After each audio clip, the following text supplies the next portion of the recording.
दोस्तों, स्वागत है आप सभी का मेरे YouTube चैनल एमएस एकेडमी में, जहां मैं मुलायम सिंह यादव आज लेकर आया हूं न्यूमेरिकल की क्लास। आज हम लोग देखेंगे जो हम लोग मैकेनिकल प्रॉपर्टीज ऑफ सॉलिड्स पढ़ रहे थे उसके ब्यूटीफुल न्यूमेरिकल्स करेंगे विद द एनसीईआरटी। यानी from the NCERT I am going to pick the questions from the NCERT, not any from anywhere. The questions are from NCERT only. ठीक है, कुछ लोग पूछ भी रहे थे हमसे आप रेफरेंस बुक बता दीजिए।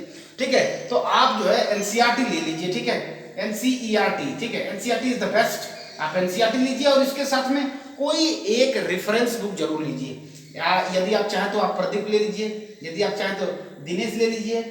यानी आप जो चाहें वो एक रेफरेंस बुक आप ले लीजिए, जरूर ले लीजिए। प्रदीप ले सकते हैं, आप दिनेश ले सकते हैं, या एसके पब्लिकेशन की भी बुक्स आती है, तो कोई भी आप ले लीजिए, लेकिन आप एनसीईआरटी जरूर रखिए। ठीक है, NCERT then after any reference book. ठीक है, इतना पर्याप्त है आपके लिए।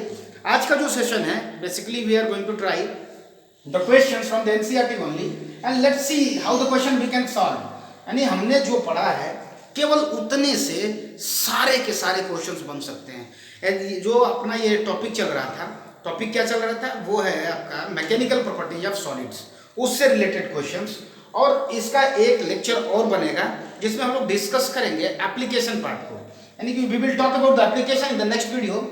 Now I am going to solve some numericals from the NCERT. ठीक है, आज हम लोग न्यूमेरिकल पे फोकस करेंगे। ठीक है, तो चलिए न्यूमेरिकल्स को देखते हैं। आखिर एनसीईआरटी से ही पिक करते हैं। एक आध क्वेश्चन मैंने कराया भी था आपसे, आपको कराया था यदि आपको याद हो तो। ठीक है, पहला क्वेश्चन मैं पिक करता हूं। पहला क्वेश्चन है कि एक स्टील वायर है, लेंथ जिसकी 4.5 मीटर है और क्रॉस सेक्शन एरिया दे रखा है 3.0 इंटू 10⁵. ठीक है, ये आपको पिक किया गया है एनसीईआरटी एक्सरसाइज 9.1 क्वेश्चन। ठीक है, आप देखिए इसको और सॉल्व करिए। ठीक है, स्टील वायर है, ठीक है, जिसकी लेंथ दे रखा है एलएस आप मान लेते हैं। Length of the steel wire कितनी आपको 4.7 मीटर। ठीक है, और कह रहा है कि इसकी जो क्रॉस सेक्शन एरिया है यहीं पे दे रखा है 3 इंटू 10⁻⁵. ठीक है, -5 मीटर स्क्वायर। ये किसी स्टील वायर के लेंथ और एरिया के बारे में चर्चा कर रहा है, उसको दे रखा है, उसको मैंने यहां नोट डाउन कर लिया। दूसरा जो दे रखा है कह रहा है कि stretches by the same amount as the copper wire, यानी कि ये जितना स्ट्रेच हो रहा है उतना ही कॉपर वायर भी स्ट्रेच हो रहा है। यानी कि दोनों समान लेंथ में स्ट्रेच हो रहे हैं। यानी कि दोनों मान लीजिए, सपोज करिए, मतलब 1-1 मीटर बढ़ जा रहा है, समझ गए। सपोज करिए कि 1-1 मीटर बढ़ जाए, नहीं सेम अमाउंट, डेल एक्स और डेल एक्स दोनों भी, यानी delta x of steel is equal to delta x of जो है कि स्टील है और एक है कॉपर। इन दोनों का जो इलोंगेशन है वो सेम है। क्वेश्चन में ये कह रखा है, आपको कह रखा है कि द कॉपर है उसकी लेंथ आपको दे रखा है 3.5 मीटर, यानी कि एलसी दे रखा है आपको 3.5 मीटर। एलसी बोले तो लेंथ ऑफ द कॉपर। और कह रहा है क्रॉस सेक्शन एरिया इसकी 4 इंटू 10⁻⁵ है, यानी एसी आपको दे रखा है 4 इंटू 10⁻⁵ मीटर स्क्वायर। ठीक है, बढ़िया। यानी कि हमारे पास जो डेटा चाहिए वो दे रखा है आपको। Length of the copper given that is 3.5 3.5 metre है। क्रॉस सेक्शन एरिया दे रखा है कॉपर की। ठीक है, अब कह रहा है, मैं एक बनाता हूं, ड्रॉ करता हूं फिगर और उससे समझिए आप।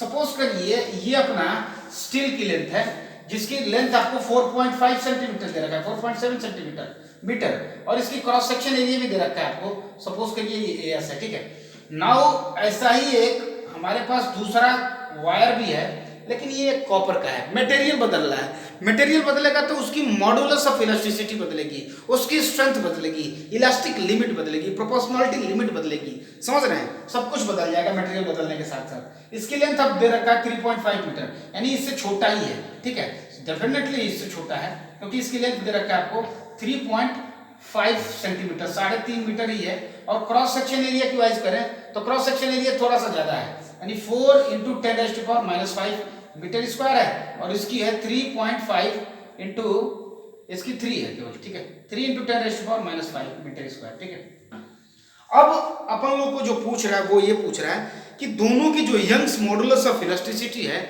उनका रेशियो क्या होगा। We have to calculate.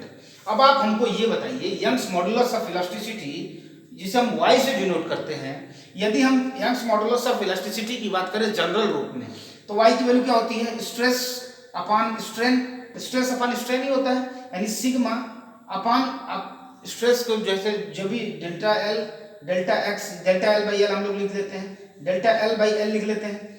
Sigma upon delta L by L, यानी सिग्मा को आप चाहें तो फोर्स अपॉन एरिया लिख सकते हैं और ये लेंथ ऊपर चला जाएगा और डेल्टा एल नीचे ही रह जाएगा, यानी F by A into L by delta L आप जो है वाई की वैल्यू रख सकते हैं। क्यों? बिल्कुल रख सकते हैं। यदि हम स्टील की बात करें, स्टील की बात, Y of steel is equal to क्या हो जाएगा, force upon area, force upon area, ठीक है, force upon area into length upon delta L, यानी सब कुछ इतना ही होगा, ठीक है, अपॉन एल। अब क्वेश्चन को मैं एक बार रीड आउट करता हूं। कह रहा है कि steel wire length 4.5 meter and cross section area इतना stretches by the same amount as the copper, copper की भी स्ट्रेच कर रहा है 3.5 मीटर से, ठीक है, क्रॉस सेक्शन एरिया दे रखा है उसको, ठीक है, आप अंडर कह रहा है कि अंडर ए गिवन लोड, यानी कि लोड दोनों का सेम है, अंडर ए गिवन लोड। इसी बात को मैं ढूंढ रहा था एक्चुअली कि गिवन लोड क्या है।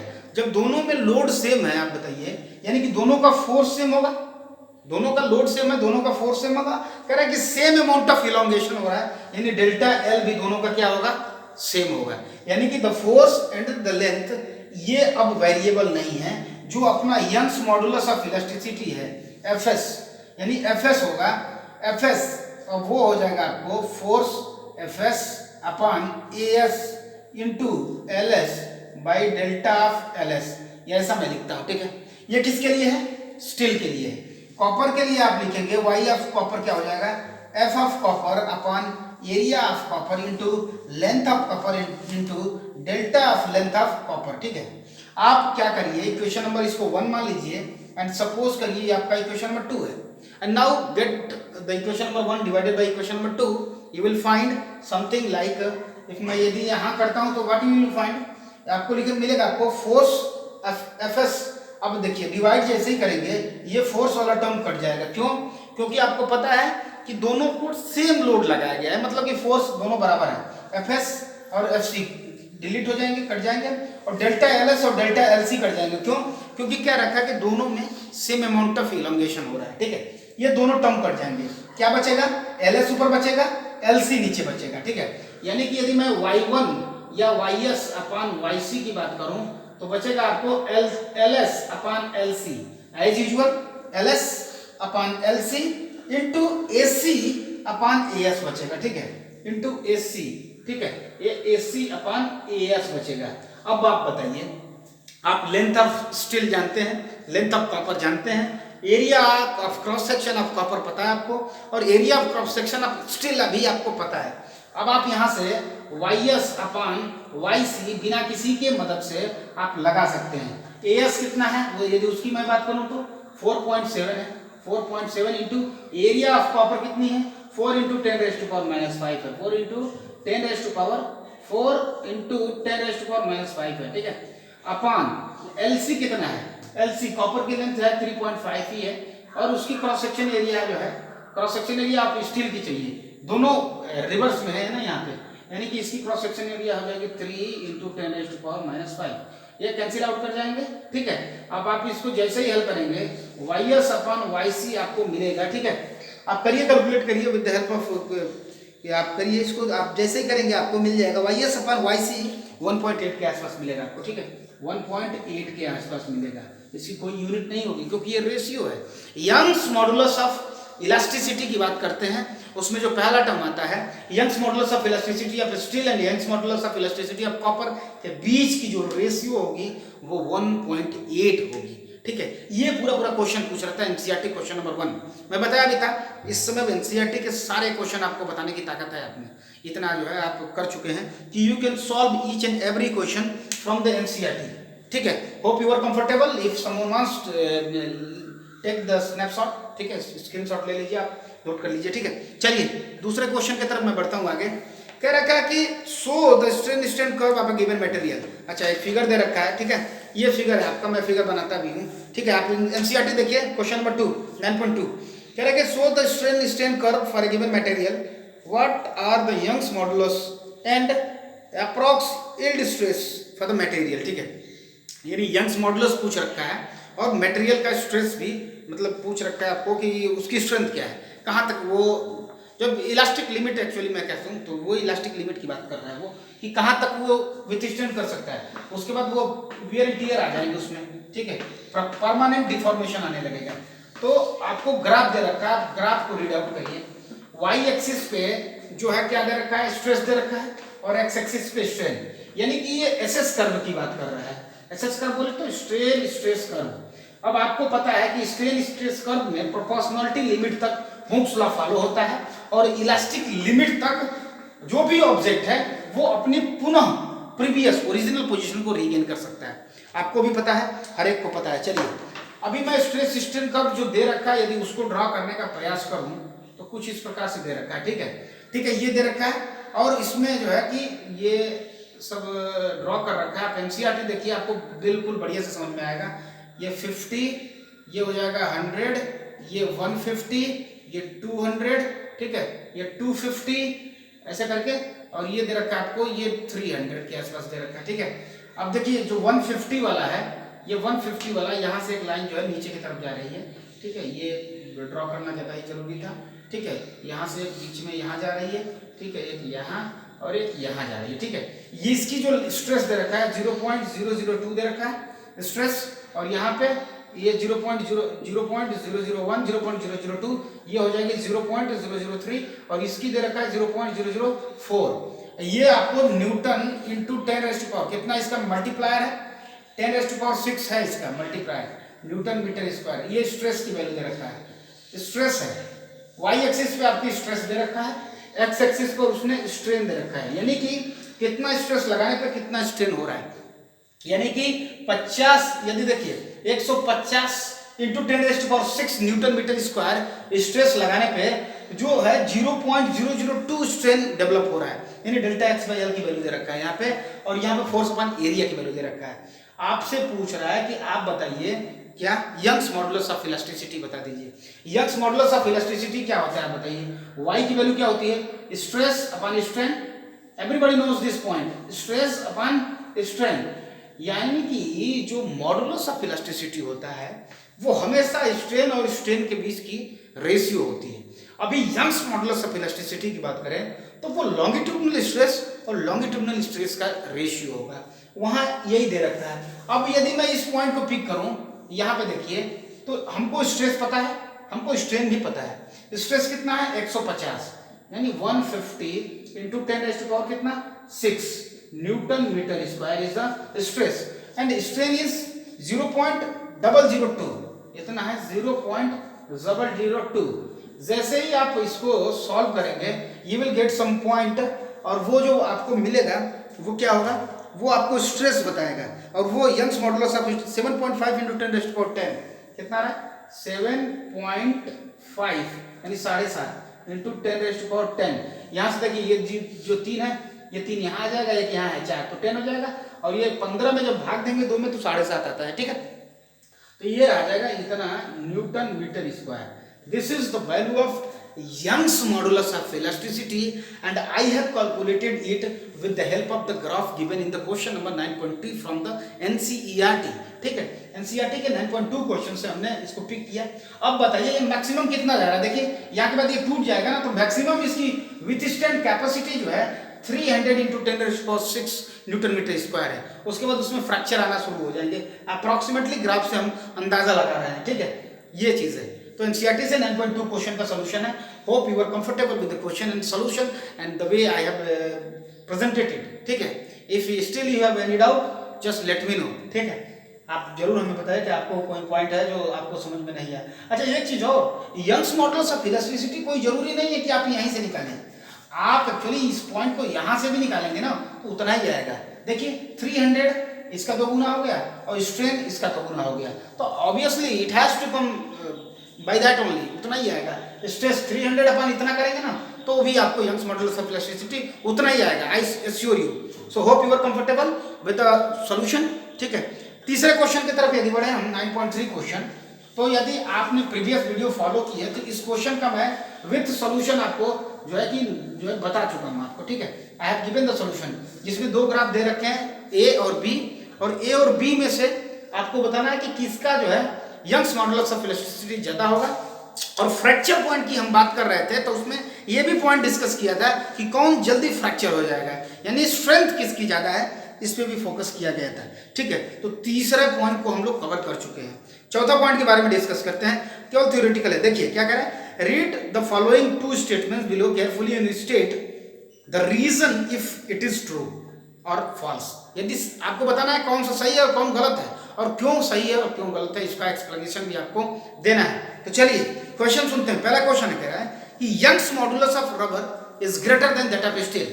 इसमें कह रहा है कि पहला स्टेटमेंट कि जो मॉडुलस ऑफ इलास्टिसिटी है रबर की, Young's modulus of elasticity of rubber, वो ज्यादा होती है स्टील की। यदि आपने सीरियसली वीडियो को फॉलो किया है, मैं इसका प्रॉपर एक्सप्लेनेशन दे चुका हूं कि रबर नहीं बल्कि स्टील की Young's modulus of elasticity greater होती है दैट ऑफ रबर से। ऐसा क्यों होता है? क्योंकि एक्चुअली ये डिफाइन होता है, इलास्टिसिटी डिफाइन होता है इलास्टिक लिमिट से, और इलास्टिसिटी लिमिट डिफाइन होता है मतलब किससे, यंग्स मॉडुलस ऑफ इलास्टिसिटी से, मतलब स्ट्रेन और स्ट्रेस दोनों मिलके, स्ट्रेस और स्ट्रेन के रेशियो को हम मॉडुलस ऑफ इलास्टिसिटी कहते हैं, और मॉडुलस ऑफ इलास्टिसिटी स्ट्रेंथ को बताता है, इलास्टिक लिमिट को बताता है। यानी कि ये स्ट्रेस अपन स्ट्रेस यानी मॉडुलस ऑफ इलास्टिसिटी रबर की ज़्यादा होती है, सॉरी स्टील की ज़्यादा होती है, इसलिए रबर ज़्यादा स्टील ज़्यादा इलास्टिक होता है रबर की अपेक्षा। क्योंकि आमतौर पे हमें पचता नहीं ना ये बात, इसलिए हमें हजम नहीं होती ये बात। ठीक है, क्योंकि हमने तो देखा है रबर ज़्यादा इलास्टिक होता है, तो फोर्स भी तो कम लगाते हैं, फोर्स कम लगाते हैं इसलिए ज़्यादा इलास्टिक होता है। चलिए दूसरा क्वेश्चन देखते हैं। Stretching of A coil is determined by the share modulus. बिल्कुल, जो भी कॉइल होता है उसका जो भी स्ट्रेचिंग करते हैं, जब उसको स्ट्रेचिंग करते हैं, आपने यदि स्ट्रेच किया हो किसी रबर को, ठीक है, तो उसका कॉइल की जो स्ट्रेचिंग होती है वो शेयर मॉडुलस में आती है। ठीक है, तो ये दूसरा स्टेटमेंट सही है। ठीक है, 9.5 क्वेश्चन देखते हैं, 9.5 फ्रॉम द एनसीईआरटी ओनली। ठीक है, 9.5 क्वेश्चन को हम लोग आगे बढ़ते हैं। कह रखा है कि ये बढ़िया क्वेश्चन है, बिल्कुल beautiful question, I am very happy with the question. कह रखा है कि 2 wires of diameter, I am going to read out question. कह रहा है कि 2 वायर हैं जिनका diameter 0.25 and one of made of steel and other made of brass. ठीक है, दोनों का डायमीटर दे रखा है आपको 0.25, दोनों का एक डायमीटर दे रखा है। Question number 9.5 from the NCERT. ठीक है, ये दे रखा है आपको क्वेश्चन, हमें लगता है कि शायद ये खत्म के कगार पे है। ठीक है, चलिए ये रखा है आपको 0.5। ठीक है, तब तक मैं यूज करता हूँ रेड वाला क्वेश्चन। ठीक है, कह रखा कि इसका जो है कि दे रखा है आपको ये रहा। ठीक है, इसको सीलिंग से बांध रखा है, इसकी लेंथ दे रखा है 1.5 मीटर, और ये स्टील का है। ठीक है, स्टील का है। आप फिगर देखिए, फिगर से ही आपको समझ में आ जाएगा। ये बॉक्स है, एक लोड है, इस लोड से एक वायर कनेक्टेड है जो ब्रास का है। ठीक है, और उसकी लेंथ दे रखा है 1 मीटर। ठीक है, ये ब्रास है। आपको पता है स्टील मटेरियल एक ऐसा मटेरियल है जिसकी लेंथ 1.5 मीटर है, और एक जो ब्रास मटेरियल है उसकी जो लेंथ है वायर की वो दे रखा है आपको 1 मीटर। ठीक है, अब क्या रखा है, इसको ये जो 2 लोड लगे हुए हैं, इसका जो है 4 kg है, इसका मास 4 kg दे रखा है, और इसका जो मास दे रखा है वो 6 kg दे रखा है। ठीक है, ये मास दे रखा है। कह रहा है कि ईच ऑफ लेंथ इतना, डेट ऑफ इतना। कंपेयर करिए, आपसे कह रहा है क्या कि 2 wires of the diameter 0.2 centimetre. ठीक है, डायमीटर दे रखा है कितना है, 0.25 सेंटीमीटर। एक काम करिए, पहले तो इसको आप मीटर में बदलिए, तो ये हो जाएगा 0.25 इंटू 10⁻², इतना मीटर हो जाएगा। चूंकि हमें रेडियस से काम है, क्योंकि हमें एरिया चाहिए अल्टीमेटली, तो एरिया क्या हो जाएगा, एरिया रेडियस से चाहिए, तो रेडियस इसका डिवाइड बाई 2 हो जाता है। तो इसको जब जैसे डिवाइड बाई 2 करेंगे तो 1.125 आ जाएगा, 125 इंटू 10⁻² मीटर हो जाएगा। एक काम करिए, लगे हाथ आप एरिया भी निकाल लीजिए, क्योंकि एरिया से ही हमारा काम है। एरिया कितना होता है, एरिया होता है πr²।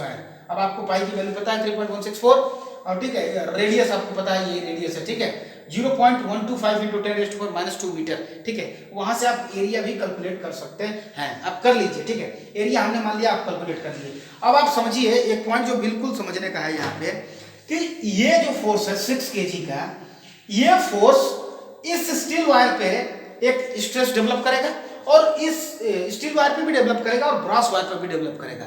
लेकिन जो 4 kg का अपना फोर्स है, जो मास है, इसके वजह से जो वेट लगेगा वो केवल इस पे स्ट्रेस डेवलप करेगा। इस पर इस वेट की वजह से इस पर कोई स्ट्रेस डेवलप नहीं होगा। तो मैं करता हूं, ठीक है, आगे बढ़ता हूं क्वेश्चन को, सोल्यूशन को। ठीक है, ये 4 kg है, स्टील यहाँ पे रहा। ठीक है, 4 kg है स्टील, जो है कि स्टिल 1.5 मीटर का है, ठीक है, स्टिल 1.5 मीटर का है। तो मैं यहाँ से क्या निकालूं, यदि मैं यहाँ से यंग्स मॉडुलस ऑफ इलास्टिसिटी की मैं बात करता हूँ तो वो हो जाएगा y इक्वल टू हो जाएगा फोर्स अपॉन एरिया, ये स्ट्रेस हो गया, अपॉन स्ट्रेन की बात करें तो डेल्टा L बाई एल होता है, ठीक है, डेल्टा L बाई एल होता है। अब आपको पता है, आपको क्या पता है, आपको पता है फोर्स कैसे पता है, क्योंकि जो स्टील है, स्टील पे ये 4 kg plus 10 kg, 4 kg plus 6 kg, ये दोनों फोर्स काम कर रहे हैं, दोनों मास। तो टोटल मास कितना हो जाएगा, m टोटल की बात करें स्टील के लिए तो हो जाएगा 4 + 6 = 10 kg। अब बताइए फोर्स कितना लगेगा, फोर्स इक्वल टू होता है mg mass into acceleration due to gravity, ये टोटल फोर्स हो जाएगा। तो मास आपको 10 पता है, 10 इंटू यदि g की वैल्यू 9.8 ले लें तो ये हो जाएगा 98 न्यूटन का जो है इस स्टील वायर पे फोर्स लगेगा। ये जो स्टील वायर 1.5 मीटर का है, इस पर जो है टोटल जो फोर्स लगेगा वो लगेगा आपको 98 न्यूटन का, ठीक है, 98 न्यूटन का फोर्स। अब आपको फोर्स पता है, एरिया ऑफ क्रॉस सेक्शन आपने यहीं से निकाल रखा है, area of cross section pi r square से आपने निकाल रखा है। Area of cross section is known, आपको एरिया इज नोन, आपको लेंथ भी आपको पता है क्या 1.5 होती है। और क्या आप यंग्स मॉडुलस ऑफ इलास्टिसिटी किसका, स्टील का पता नहीं है आपको, 200 × 10⁹ होता है, ठीक है, मैं बता रखा हूँ, क्वेश्चन भी करा रखा हूँ आपको, ठीक है। तो यदि वहां से आप करते हैं तो आपको क्या मिलेगा, वहां से आपको मिल जाएगा y इक्वल टू होता है आपका F/A into delta into L by delta L, मैं बता रखा था। यहां से आपको डेल्टा L लिखना है, यानी कि स्टील वायर कितना इलोंग होगा, कितना बढ़ जाएगा, ये चीज आपको कैलकुलेट करना है। तो डेल्टा L यहां से आप यदि ट्रांसफर करें तो डेल्टा L और y एक दूसरे को बस आ जाएंगे जगह पे, ठीक है, F/A into L by y। अब यंग्स मॉडुलस ऑफ इलास्टिसिटी पता है आपको, फोर्स अभी पता है 98 न्यूटन, एरिया आपने पाई आर स्क्वायर से यहाँ कैलकुलेट कर ली, और length of the steel wire आपको पता है कितना है, 1.5 मीटर है, ठीक है, 1.5 मीटर। सारे पॉइंट्स को रखिए, डेल्टा L प्राप्त करिए, ठीक है।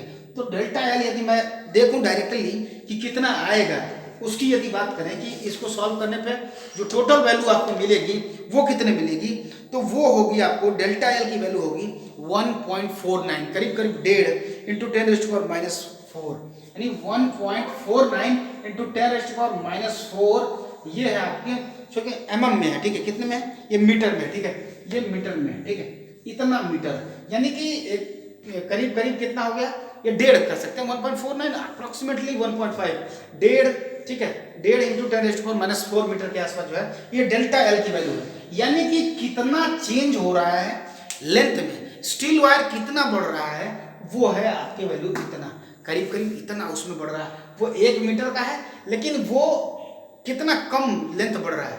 चलिए, लेकिन स्टील वायर में हमने देखा कि ये दोनों फोर्स कंसिडर किए गए। अब आपकी बारी आती है किसकी, अब बारी आती है ब्रॉस वायर की, ठीक है। अब ब्रॉस वायर के बारे में हम लोग डिस्कस करेंगे, और डिस्कशन को आगे बढ़ाते हुए एरिया दोनों की सेम होगी क्योंकि क्रॉस सेक्शन एरिया की जो रेडियस है वो बराबर है, ठीक है।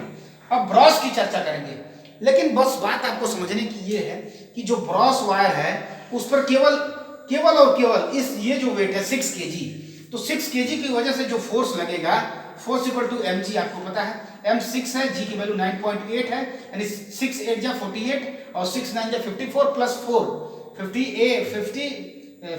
54 प्लस 4 कितना हो जाता है, 58 हो जाएगा, ठीक है। इतना न्यूटन का जो है फोर्स लगेगा, किसकी वजह से, 6 kg के मास की वजह से इस ब्रॉस वायर के लेंथ पे, ठीक है, इतना, इसके वजह से इसके लेंथ में थोड़ा सा बढ़ोतरी होगी, इलोंगेशन होगा, और वही हमें बताना है कि कितना बढ़ेगा। आपको पता है यंग्स मॉडुलस ऑफ इलास्टिसिटी किसके लिए, ब्रॉस के लिए आपको पता होनी चाहिए। स्टील से कम होती है, कितनी होती है वो मैं आपको बता देता हूँ कि जो यंग्स मॉडुलस ऑफ इलास्टिसिटी है y2 वो होती है 91, ठीक है। ब्रॉस के लिए कितना होता है 91 इंटू 10⁻⁹ कितना 9 न्यूटन पर मीटर स्क्वायर, ये ब्रॉस के लिए होता है, y फॉर ब्रॉस, ठीक है। ये ब्रॉस के लिए जो है, ब्रॉस के लिए जो है यंग्स मॉडुलस ऑफ इलास्टिसिटी की वैल्यू 91 इंटू 10⁻⁹ न्यूटन पर मीटर स्क्वायर होती है, ठीक है। अब इतना है आपको याद रखना है। अब आपको करना क्या है, कुछ नहीं करना है। अब यहीं पे सीधे फोर्स की वैल्यू आपको पता है कितना 58.8, एरिया उतना ही है, एरिया जितना पीछे कैलकुलेट कर रखा होगा आपने। लेंथ की वैल्यू अब बदल रही है, कितना, अब 1 मीटर हो गई, पिछली बार 1.5 मीटर थी, और y की वैल्यू अब बदल रही है, तो जैसे ही आप डेल्टा L2 ज्ञात करेंगे, फोर्स आप लिख देंगे 58.8 इंटू लेंथ लिख देंगे 1 अपन एरिया जो भी आपने पाई आर स्क्वायर से कैलकुलेट कर रखी हो, और y की वैल्यू आप रख दीजिए 91 इंटू 10⁻⁹ और जैसे ही आप इसको कैलकुलेट करेंगे लेंथ अब बढ़ जाएगा और कितना आ जाएगा, वो आ जाएगा आपको जो मिलेगा वो मिलेगा आपको कितना 1.3, कितना मिलेगा 1.3 इंटू 10⁻⁴। इसका कितना था 1.49, ठीक है, इतना मीटर जो है क्या हो जाएगा, इलोंगेशन हो जाएगा। यानी ब्रॉस वायर 1.3 mm की बात करें, यदि मैं mm की बात करूं तो वो हो जाएगा आपको 0.13 mm, 0.13 mm हो जाएगा, ये 0.13 mm लेंथ बढ़ जाएगी, इसका 0.145, ठीक है, 0.15 के आसपास करीब करीब 0.15 इलोंगेशन हो जाएगा mm में, और ये हो जाएगा ये मीटर में जो है दे रखा है आपको, ठीक है। तो उम्मीद रखता हूँ ये सारे पॉइंट, एक पॉइंट बस समझना था इसमें केवल, और एक पॉइंट रियली वो ये था कि ये जो वेट होगा ये इसके लिए इस स्टील की जब बात करेंगे और जब इसमें फोर्स निकालेंगे उसके लिए ये दोनों मास कैलकुलेट किए जाएंगे, और जब हम ब्रास की बात करेंगे तो केवल ये फोर्स कंसीडर किया जाएगा। बस यही एक पॉइंट इसमें समझने का था और ये बढ़िया था क्वेश्चन, ठीक है। आइए नेक्स्ट क्वेश्चन की तरफ हम अग्रसर होते हैं। ये क्वेश्चन नंबर 5 था, तो अगला क्वेश्चन नंबर 6 हो जाएगा, ठीक है। Question number 6 from the NCERT, I am going to pick, you go through the question first, ठीक है। आप क्वेश्चन को पढ़ लीजिए, आप वीडियो पॉज कर सकते हैं, क्वेश्चन पढ़ लीजिए, क्वेश्चन पढ़िए और क्वेश्चन क्या कह रहा है उसको समझिए, ठीक है। मैं क्वेश्चन पढ़ रहा हूँ, ठीक है। क्वेश्चन क्या है, क्वेश्चन कह रहा है कि कह रहा है कि the edge of the aluminium cube is 10 centimetre long. एक एल्यूमिनियम का क्यूब है, अब आप क्यूब की प्रॉपर्टी आपको पता है, इसकी लेंथ, ब्रेथ और हाइट तीनों बराबर होती है और 10 सेंटीमीटर है। कह रहा है कि one face of the cube is, कह रहा है कि फॉर्मली फिक्स्ड, उसको फिक्स कर दिया गया किससे, वर्टिकल वॉल से, ठीक है, वर्टिकल वॉल से करीब करीब फिक्स कर दिया गया है। यदि मैं क्यूब बनाने का प्रयास करूं, ठीक है, तो ये क्यूब हो जाएगा, ठीक है, ये क्यूब हो जाएगा, ये क्यूब है, ठीक है। Hope you are comfortable with my cube, ठीक है। अब इसका जो है इसको वर्टिकल से फिक्स कर दिया गया है, इसको मान लीजिए इसको अब फिक्स कर दिया गया है, ये वाला हिस्सा जो है ये फिक्स कर दिया गया है, ये हिलेगा नहीं। अब क्या कह रहा है, फिक्स कर दिया गया है, ठीक है, वर्टिकल से। कह रहा है कि एक mass of 100 kg is then attached to the opposite face of the cube. अब कह रहा है कि एक जो है अपोजिट फेस 100 kg का मास इस पे जो है, इस पे जो है इससे अटैच किया जा रहा है, कितने का 100 kg का जो है मास।